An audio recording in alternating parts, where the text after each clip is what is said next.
On parle beaucoup de votre inefficacité. Est-ce que c'est un sujet aussi entre attaquants? Et comment vous le travaillez au-delà du terrain? Est-ce que ça passe par des séances de vidéo, des entretiens avec les coachs? Inefficacité, c'est vrai qu'on ne met pas beaucoup de buts, mais on est en demi-finale.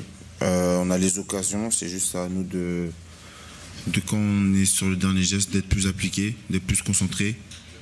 Et je pense que ça viendra. Et je pense que quand le premier but viendra, je pense que ça défilera, je suppose. Comment vous travaillez? Comment? Comment vous travaillez? Il n'y a pas de travail en dehors du terrain. Et on ne fait pas de vidéo par rapport aux séances devant le but. Je pense que ça se travaille à l'entraînement directement. C'est à nous d'être plus efficaces, tout simplement, de prendre ce dernier geste-là avec plus de concentration. On te voit faire beaucoup d'efforts défensifs. C'était pas forcément le cas au début de ta carrière. Comment tu as appris à le faire et est-ce que maintenant tu prends du plaisir à défendre? Je suis un peu obligé de défendre, d'aider mes coéquipiers. Je pense que c'est grâce à ça qu'aussi qu'on est là, qu'on a pris 0 but. On défend tous ensemble. On essaie d'être vraiment en groupe. Et après, prendre du plaisir en défendant, je pense que je vais essayer d'en prendre, mais c'est pas ce que j'aimerais faire. Kylian Mbappé, c'est sa première Coupe du Monde en tant que capitaine. Avant, il y avait des cadres qui étaient là, qui sont plus là. Quelle est sa marque et quel regard vous portez, non pas sur le joueur, mais sur son leadership, sur les idées qu'il essaie de faire passer, et plus particulièrement sur le speech avant la séance de tir au but de vendredi?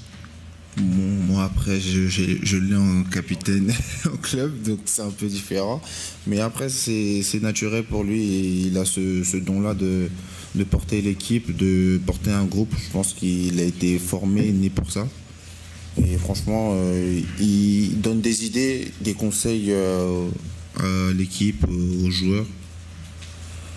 Lui-même, il a vécu pas mal de choses. Donc je pense qu'il est né pour ça, je pense qu'il est né pour tirer le groupe vers l'avant. Par rapport au coach sur le plan humain, comment tu pourrais le décrire? Est-ce qu'il y a un domaine dans lequel il peut t'impressionner ou te surprendre? Le coach Didier Deschamps, ouais. C'est un coach qui donne pas énormément confiance à ses joueurs.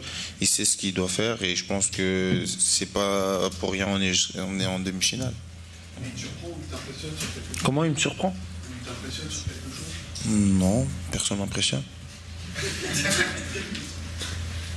Oh non, personne m'impressionne. Dans quelle position vous préférez évoluer? Quel schéma? Même si c'est le coach qui décide évidemment. Est-ce que vous êtes plus à l'aise à 2 attaquants? Si on joue en 4-3-3 en pointe ou sur le côté? Est-ce que vous avez le plus de facilité? Qu'est-ce que vous préférez? Je vous dirais que je suis plus à l'aise quand je suis sur le terrain tout simplement. Et après je pourrais vous dire qu'en Asie avec 2 attaquants, oui, il y a plus de liberté. Je pense que tu peux plus prendre la profondeur, tu peux aller sur le côté, tu peux aller dans l'axe. Mais après, il faut être complémentaire aussi. Après, c'est au coach de décider, tout simplement, comme vous l'avez dit. Dans 2 jours, France-Espagne, énorme affiche de football, forcément avec une équipe espagnole qui est au top et qui a battu les Allemands. Comment vous voyez cette demi-finale? Est-ce que ça sera encore plus dur que face à la Belgique, face au Portugal? Comment vous préparez ce grand choc, cette demi-finale? Je pense que les matchs ils vont être durs de plus en plus, vu qu'on va se rapprocher de la fin. Mais ça va être une demi-finale à jouer et à prendre au sérieux. Je pense que c'est l'une des meilleures équipes de cette compétition qui joue énormément bien au football. Mais après, c'est un match aussi qu'on a l'habitude de jouer. On aime les grands matchs. Je pense qu'on sera prêt d'ici mardi. Le niveau global de l'Euro, je ne cible pas l'équipe de France, toutes les équipes, est un peu décevant. Est-ce que pour toi le calendrier est trop chargé, il est pour quelque chose? Et deuxième question, l'Espagne, ils ont 2 ailiers très en forme, Lamine Yamal et Nico Williams. Pour toi, est-ce qu'il y en a un plus dangereux que l'autre? Merci. Décevant, vous dites? Moi, je dirais pas ça. Après, c'est vrai que c'est une compétition très très difficile. Mais il y a des grosses équipes et je pense que c'est pour ça que c'est difficile à marquer, c'est difficile de trouver les matchs plus faciles où il y a plus de buts. Mais moi, je trouve pas que c'est décevant. Oui, c'est des très très bons joueurs. Mais après, nous aussi, on a des bons joueurs. Donc, je dirais pas que ces des joueurs nous feront peur. Durant la saison, je pense que j'en ai assez parlé. Je pense que c'est une saison que je dois vite oublier. Après, ça arrive, je peux pas être au top à chaque saison, mais malgré ça, j'ai fini cette saison avec 8 buts. Et je pense que j'ai été un peu efficace, on va dire, mais je pense qu'on m'attendait pas à ce niveau-là. Mais finir à 8 buts à une saison, je pense que c'est pas décevant à ce point-là. C'est juste décevant avec la saison que j'ai fait à Francfort. On l'a vu dans les équipes proposées par Didier Deschamps depuis le début de la compétition, ça change pas mal au niveau offensif, hein, que ce soit les termes d'animation ou de joueurs. C'est dû à quoi? C'est parce que vous avez du mal à trouver les bonnes complémentarités, ou simplement aussi peut-être parce que en termes de niveau, vous êtes tous assez proches, assez semblables et qui peut piocher les uns aux autres sans faire baisser vraiment l'équipe de niveau?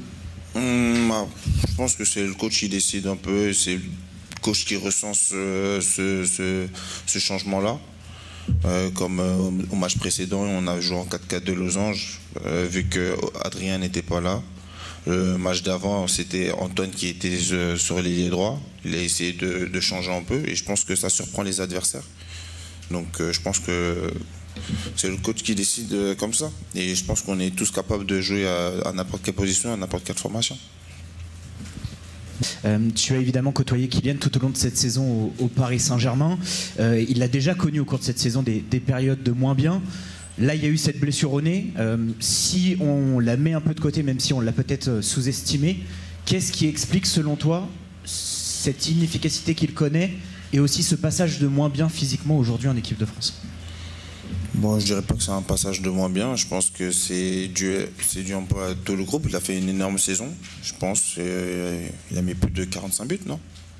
Donc, le voir ne pas marquer ou pas apporter ce qu'il doit apporter en équipe de France, c'est aussi à nous de l'aider, de le pousser vers le haut. Et je pense que la compétition n'est pas finie. Il en reste encore peut-être 2 matchs. Non, il est prêt. À part son petit nez cassé, mais ça va. Je pensais que Louis Vix m'avait demandé le... Ah oui, non, bah, on va poser une question. Bonjour Rambal. Tu peux surprimer, quel bonheur. Parlez-nous du masque de Kylian. Est-ce que vous jouez avec des fois? Est-ce que vous le prenez pour voir ce que ça fait? Et plus généralement, dans le bus, qui met l'ambiance? Qui s'occupe de la musique? Et voilà, qui est en pôle en la matière? Merci bien. Bah, quand il a réussi, c'est Max. Dites-vous que j'ai essayé, oui, j'ai une photo avec et tout. Donc oui, on rigole dessus. Et dans le bus, c'est un peu tout le monde, Ben, Youssouf, Aurel, c'est un peu tout le monde. Mais... Comment? On voit vraiment rien. Non, on voit rien. C'est dur. Ça doit être compliqué. Alors, parlez-nous du masque de Kylian. Est-ce que vous jouez avec des fois? Est-ce que vous le prenez pour voir ce que ça fait? Et plus généralement, dans le bus, qui met l'ambiance? Qui s'occupe de la musique? Et voilà, qui est en pôle en la matière? Merci bien. Bah, quand il a réussi, c'est Max. Dites-vous que j'ai essayé, oui, j'ai une photo avec et tout. Donc oui, on rigole dessus. Et dans le bus, c'est un peu tout le monde, Ben, Youssouf, Aurel, c'est un peu tout le monde. Mais... Comment? On voit vraiment rien. Non, on voit rien. C'est dur. Ça doit être compliqué.